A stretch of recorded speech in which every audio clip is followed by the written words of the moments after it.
বাস, launch ও ট্রেনে নারীর টানে বাড়ি ফিরছে রাজধানীবাসী।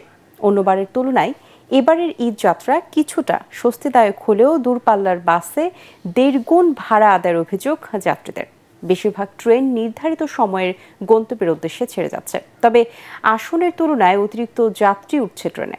দাঁড়িয়ে ও ছাদে উঠে বাড়ি ফিরছেন কর্মজীবী মানুষ। মিজান শাহজাহানের রিপোর্ট। আনন্দ নিয়ে বাড়ির পথে রাজধানীবাসী। পরিবার পরিজন নিয়ে প্রিয়জনদের সঙ্গে ঈদ করতে বাড়ি ফিরছেন কর্মজীবী মানুষ। যানজট না থাকায় এবারের ঈদযাত্রায় ভোগান্তি কম বলে স্বস্তি প্রকাশ করলেন তারা।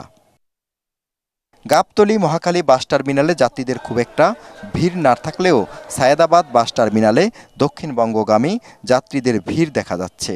মহাসড়কে যানজট না থাকলেও যানবাহনের চাপ থাকায় ধীর গতিতে চলছে গাড়ি। তবে সংযোগ রাস্তার মোড়ে যেখানে সেখানে যাত্রী তোলায় খণ্ড খণ্ড যানজটের সৃষ্টি হয়। পদ্মা সেতুর কারণে সদরঘাটে লঞ্চ যাত্রী কিছুটা কমলেও ঈদকে কেন্দ্র করে যাত্রীদের প্রচণ্ড চাপ সদরঘাটে। এখন বাসের সাথে পাল্লা দিয়ে লঞ্চ ছাড়ছে সারাদিন ধরেই। সকাল 7টা থেকে রাত 11টা কানায় কানায় পূর্ণ হয়ে টার্মিনাল ছাড়ছে এসব লঞ্চ। কমলাপুর রেল স্টেশন থেকে বুধবার মোট 60টি ট্রেন ঈদযাত্রার জন্য নির্ধারিত। এসব ট্রেন সময় মতো ছেড়ে যাওয়ায় স্বস্তি জানিয়েছেন যাত্রীরা। আসনের বাইরে 25% দাঁড়ানোর টিকিট বিক্রির নিয়ম আছে, তবে প্রায় 50% যাত্রী দাঁড়িয়ে যাচ্ছেন। নিষেধাজ্ঞা অমান্য করে প্রাণের ঝুঁকি নিয়েই অনেকেই উঠছেন ছাদে। রেলপথ সড়ক এগুলো যদি ভালো থাকতো তাহলে গাড়ি এরকম ভাবে কষ্ট করে যাইতে হইতো না, কিন্তু আমরা টিকিট কেটে ভাই দাঁড়ায় যাইতেছি। অপ্রতুল্য সিট সংখ্যা, এটা দিয়ে সিট কাটলেও প্রত্যেকের সিট বরাদ্দ দেওয়া সম্ভব না, তাই আমরা বাধ্য হয়ে এভাবে ঈদ আনন্দ করার জন্য বাড়িতে যাইতেছি। পারাপারি ডাকাডাকি বা না এরকম খুব সুন্দরভাবে মানুষও শৃঙ্খলাভাবে ঢুকতেছে, আইন শৃঙ্খলা পালন সর্বোচ্চভাবে সহযোগিতা করতেছে। স্টেশন ম্যানেজার সাজিদুল ইসলাম জানান, চেষ্টা করেও সবাইকে ছাদ থেকে নামানো যায়নি। গার্মেন্টস শ্রমিক এবং ইন্ডাস্ট্রিয়াল শ্রমিক যারা আছে একসাথে ফ্যাক্টরি বন্ধ হওয়াতে তারা নিজ নিজ ঘরে ফেরার চেষ্টা করে। তো সেই ক্ষেত্রে দেখা যায় যে ব্যাপক একটা যাত্রী চাপ দেখা যায়। সেই সময় কিছু যাত্রী বিচ্ছিন্নভাবে ছাদে ওঠার চেষ্টা করে। তো আমরা হয়তো 100% সফলতা পাইনি, তবে আমাদের প্রচেষ্টা ছিল। এই ক্ষেত্রে যাত্রী সাধারণকেও সজাগ হওয়া উচিত। ট্রেনের ছাদে ভ্রমণ জীবনের জন্য ঝুঁকিপূর্ণ। সড়ক পথে যানজটের ভোগান্তি এড়াতে যাত্রীদের অনেকেরই পছন্দ ট্রেন। কর্মজীবী মানুষ, বিশেষ করে যারা ঢাকা থেকে গ্রামের বাড়ির উদ্দেশ্যে ঈদ করতে যান, তাদের ঈদের আনন্দটা শুরু হয় মূলত ঈদযাত্রার মধ্য দিয়েই। কিন্তু সেই ঈদযাত্রা যদি হয় অস্বস্তিদায়ক, তাহলে পরিবার পরিজন নিয়ে শেকড়ের টানে গ্রামের বাড়িতে ঈদ করতে যাওয়ার উৎসাহ হারান তারা। Mizan Shahjahan, ATN Bangla, Kamalapur railway station, Dhaka. Eid যাত্রায় অতিরিক্ত ভাড়া আদায়ের কোনো প্রমাণ মেলেনি বলে দাবি করলেন সড়ক পরিবহন ও রেলপথ মন্ত্রী শেখ রবিউল আলম। সকালে গাবতলী বাস টার্মিনাল পরিদর্শনে গিয়ে এমন কথা বলেন তিনি। এদিকে পবিত্র ঈদ উল ফিতর উপলক্ষে কর্মজীবী মানুষের বাড়ি ফেরার চাপে সকালে প্রচণ্ড যানজট দেখা গেছে সায়েদাবাদে। তবে গাবতলী এবং মহাখালী দুপুর পর্যন্ত অনেকটা ফাঁকাই ছিল। এর আগে ভোর থেকে রাজধানীর বিভিন্ন বাস কাউন্টারে ভিড় করেন যাত্রীরা, ছেড়ে যায় দূরপাল্লার বাস। তবে বুধবার যাত্রী ছিল তুলনামূলক কম, কিন্তু যানজট থাকায় বাস ছেড়ে যায়নি নির্দিষ্ট সময়। ভাড়া একটু বেশি, 500 টাকা ভাড়া 600 টাকা। আগে 500 টাকা ছিল, বিআরটি থেকে 655 টাকা বলছে, আমরা 55 টাকা কম নিচ্ছি। ভাড়া বৃদ্ধি অতিরিক্ত নেওয়ার কোনো নিদর্শন আমি এখানে পেলাম না, এবং যে সমস্ত টিম আছে তারাও বলছে যে না, এখানে ভাড়া বেশি নেওয়া হয়নি, যাত্রীদের কোনো অভিযোগ নেই। শৃঙ্খলার সাথে এই বাস স্ট্যান্ড থেকে যাত্রীরা ঢাকার বাইরে যেতে সক্ষম হয়েছে। ঈদ যাত্রায় নির্বিঘ্নেই বাড়ি ফিরছেন কর্মজীবী মানুষ। মহাসড়কে যানজট না থাকলেও যানবাহনের চাপ বাড়ায় ধীর গতিতে চলছে গাড়ি। ফলে ঢাকা চট্টগ্রাম, ঢাকা ময়মনসিংহ, ঢাকা টাঙ্গাইল ও ঢাকা মাওয়া মহাসড়কে নির্বিঘ্নে যান চলাচল করছে। মহাসড়কে যাত্রীদের নিরাপত্তায় আইন শৃঙ্খলা বাহিনীর সাথে কাজ করছে রোভার স্কাউটের সদস্যরা। প্রতিনিধিদের পাঠানো তথ্যচিত্রে বিস্তারিত জানাচ্ছেন ইয়াসিন রানা। মহাসড়কে যানজট না থাকায় এবারের ঈদযাত্রায় আনন্দ নিয়ে বাড়ি ফিরছে মানুষ। যাত্রাপথের ভোগান্তিও অনেকটাই কম। বাস থামিয়ে যাত্রী ওঠানামার কারণে কোথাও কোথাও হালকা যানজটের সৃষ্টি হয়েছে। ঢাকা চট্টগ্রাম মহাসড়কের কুমিল্লা অংশের দাউদকান্দি, গৌরীপুর, ইলিয়টগঞ্জ, চান্দিনা ক্যান্টনমেন্ট, পদুয়ার বাজার ও চৌদ্দগ্রাম এলাকাগুলোতে যানবাহনের চাপ থাকলেও কোথাও নেই যানজট। তেমন কোনো যানজট পাই নাই। আর অন্যান্য বছরের তুলনায় এই বছর আমি যানজট কমই পাইছি। ঢাকা থেকে আমি অলমোস্ট কুমিল্লায় 2-2.5 ঘন্টার মধ্যে আমি চলে আসতে পারছি আর কি। প্রত্যেকটা বাজারে যেভাবে ভলান্টিয়ার এবং কি পুলিশ বাহিনী আছে, যদি এইভাবে থাকে তাহলে আমরা গাড়ি চালাতে আগামীতে ইনশাল্লাহ আমাদের কাছে ভালোই লাগবে। কোনো জায়গায় যানজট ছিল না আজকে। খুব সুন্দর মতো গাড়ি চালাতে পারছি আমরা। আলহামদুলিল্লাহ খুব ভালো লাগছে। এদিকে ঢাকা বরিশাল খুলনা মহাসড়কে পদ্মা সেতু এলাকায় যান চলাচল স্বাভাবিক রয়েছে। সকাল থেকেই সেতু ও সংযোগ সড়কগুলোতে যানবাহন নির্বিঘ্নে চলাচল করছে। মানিকগঞ্জের পাটুরিয়া, দৌলতিয়া ও আরিচা কাজিরহাট রুটে যাত্রী ও যানবাহনের চাপ থাকলেও পারাপারে কোনো ভোগান্তি নেই। এখানে 2টি রুটে 22টি ফেরি ও 33টি লঞ্চ চলাচল করছে। পুলিশ প্রশাসনে যারা আছেন, অন্যান্য আইন শৃঙ্খলা বাহিনী যারা আছেন, তারা দিনরাত অক্লান্ত পরিশ্রম করে যাচ্ছেন। আমরাও চেষ্টা করছি মানুষের স্বস্তির জায়গাটা ফিরিয়ে আনার জন্য। আমরা মালিক পক্ষের সাথে আলোচনা করেছি, 10% ভাড়া কম নেওয়া হচ্ছে এবং প্রত্যেকটি নৌযানে সেটি টানিয়ে দেওয়া হয়েছে। এদিকে ঢাকা ময়মনসিংহ ও ঢাকা টাঙ্গাইল মহাসড়কের গুরুত্বপূর্ণ অংশ গাজীপুরে বিভিন্ন জায়গায় যানবাহনের ধীরগতি থাকলেও নেই কোনো যানজট। পাম্পে তো 3 ঘন্টা 4 ঘন্টা দাঁড়া থাকা লাগে, তারপর পাম্পের সামনে গেলে দেখছে করছে তেল নাই, 3 ঘন্টা দাঁড়া থাকার পর বলছে তেল নাই, কারণ আবার ওই পাম্পে আরেক পাম্পে যাচ্ছি। এখন তেলের ঘাটতিটা আমাদের মেন হয়ে গেছে। যাবো বাবা মার সঙ্গে ঈদ করবো, এটা একটা আবেগপূর্ণ একটা আনন্দ। বেশি ভাড়া আজকে নেয় নাই, আগামীকাল হয়তো অনেক গার্মেন্টস একটু ছুটি হবে, তখন হয়তো একটু ভাড়াটা বেশি নেবে। মহাসড়কে নিরাপত্তা ব্যবস্থায় অতিরিক্ত 400 পুলিশ মোতায়েন করা হয়েছে। ইয়াসিন রানা, এটিএন বাংলা।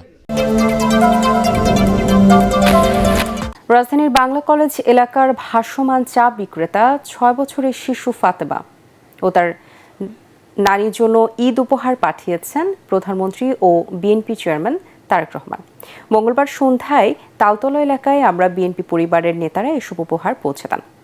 ফাতেমার জন্য নতুন জামা, জুতা ও প্রসাধনী সামগ্রী এবং তার নানির জন্য শাড়ি দেওয়া হয়। পাশাপাশি ঈদের শুভেচ্ছাও জানিয়েছেন প্রধানমন্ত্রী।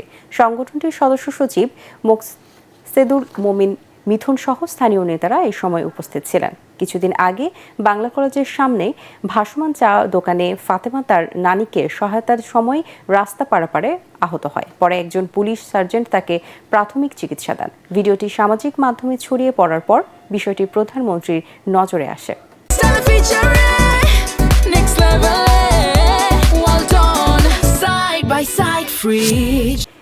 দেশের আকাশে শুক্রবার দেখা যেতে পারে শাওয়াল মাসের চাঁদ। চাঁদের অবস্থান বিশ্লেষণ করে এ তথ্য জানিয়েছেন আবহাওয়া অফিস। ফলে ঈদ হতে পারে শনিবার। এছাড়া ঈদের দিন সহ পরের 2 দিন ঢাকা সহ দেশের উত্তর পূর্বাঞ্চলের জেলাগুলোতে বৃষ্টি হতে পারে বলে জানিয়েছে আবহাওয়া অধিদপ্তর। এদিকে জ্যোতির্বিজ্ঞানীরা বলছেন 19 তারিখই চাঁদের অবস্থান থাকবে আকাশে। মুশফিকুর রহমানের রিপোর্ট। সিয়াম সাধনার পবিত্র মাহে রমজান বিদায় নিতে চলেছে, বইতে শুরু করেছে ঈদের হাওয়া। তবে ঈদ কবে হবে, শুক্র নাকি শনিবার, জল্পনা কল্পনা এখন দিনক্ষণ নিয়ে। চাঁদের অবস্থান তুলে ধরে আবহাওয়া অফিস জানায়, ঈদের দিন সকাল থেকে পরের 2 দিন রাজধানী ঢাকা সহ দেশের বিভিন্ন জেলায় বৃষ্টি হবে। 29 রোজাতে চাঁদের বয়স হবে 0.44 দিন। এরপরে যেটা সেই সময় চাঁদের দেখার সম্ভাবনা অনেকটাই কম।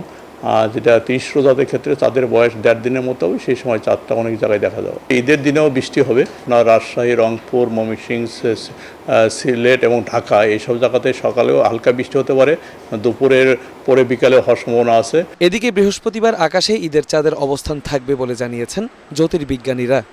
19 তারিখে চাঁদ এখানে থাকবে, কিন্তু চাঁদ দেখা যাবে না, টেলিস্কোপ দিয়ে দেখা যাবে, খালি চোখে দেখতে পাবে না। দেখতে পাবো 20 তারিখে, কিন্তু যদি গাণিতিকভাবে এটা করতে চায় ঈদ, গাণিতিকভাবে 20 তারিখে ঈদ। এছাড়া ঈদের রাতের গুরুত্ব তুলে ধরে ইবাদত বন্দিগিতে মশগুল থাকার আহ্বান জানান ইসলামী চিন্তাবিদরা। এটি ইসলামের অন্যতম একটি উৎসব, যে রাতে আল্লাহ পাক দোয়া কবুল করেন। ঈদের দিনের সাথে এই বাদ্যযন্ত্র আর গানের আর নাচানাচির কী সম্পর্ক? সেই দিন যে জায়গায় আল্লাহ তাআলা আমাকে রোজার 1 মাস রোজার জন্য প্রতিদান দেবেন, যখন ভোর হবে আমরা খুব প্রত্যুষে ফজর নামাজ আদায় করার পর খুব প্রত্যুষে গোসল করব।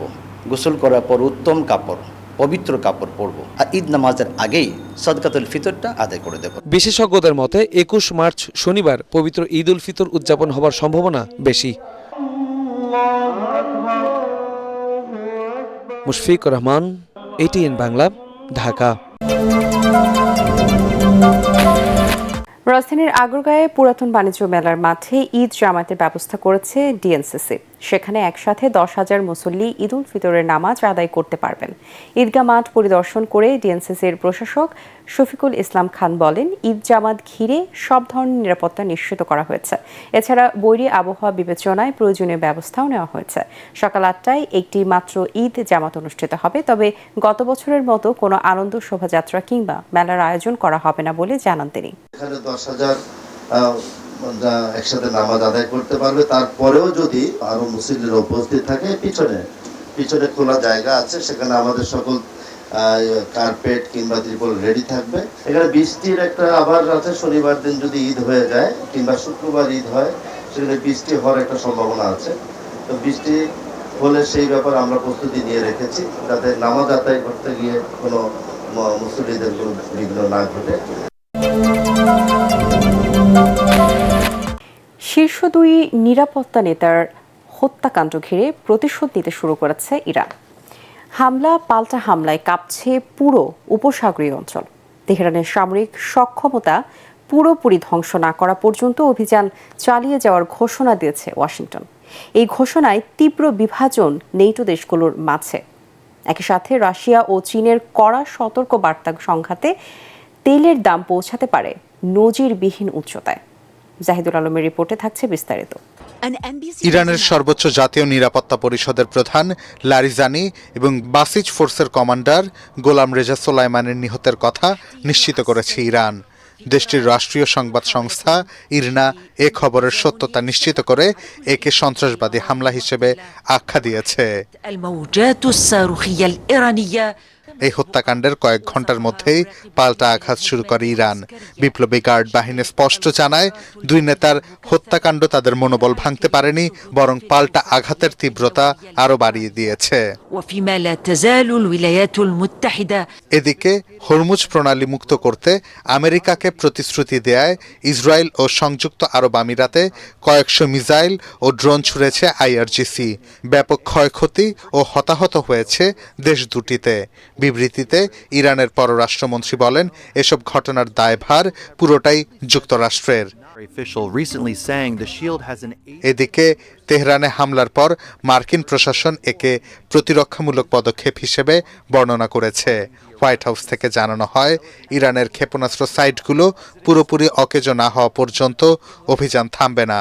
তবে যুদ্ধ নিয়ে ওয়াশিংটনেই অস্থিরতা তুঙ্গে। ইরানের সাথে যুদ্ধে জড়ানোর প্রতিবাদে মার্কিন ন্যাশনাল কাউন্টার টেরোরিজম সেন্টারের প্রধান জো কেন্ট পদত্যাগ করেছেন। পদত্যাগপত্রে উপসাগরীয় অঞ্চলে সংঘাতের পেছনে ইহুদি লবিংকে দায়ী করে যুদ্ধে জড়ানোকে ট্রাম্পের বড় ধরনের ভুল সিদ্ধান্ত বলে উল্লেখ করেন কেন্ট। এদিকে মার্কিন প্রেসিডেন্টের চাপের পরেও যুদ্ধে জড়াতে অস্বীকৃতি জানিয়েছে নেটো।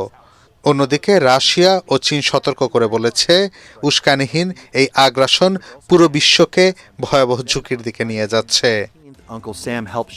তেহরানের শীর্ষ নেতাদের হত্যাকাণ্ড এবং তার জবাবে ইরানের পাল্টা মিসাইল হামলা সব মিলিয়ে মধ্যপ্রাচ্য সংঘাত এখন অনিয়ন্ত্রিতভাবে এগিয়ে চলেছে। বিশ্লেষকদের মতে, হরমুজ প্রণালী বন্ধের কারণে যদি তেলের দাম প্রতি ব্যারেল $200 ছাড়ায়, তবে এর ভয়ঙ্কর প্রভাব পড়বে গোটা বিশ্বে। জাহিদুল আলম, ATN বাংলা।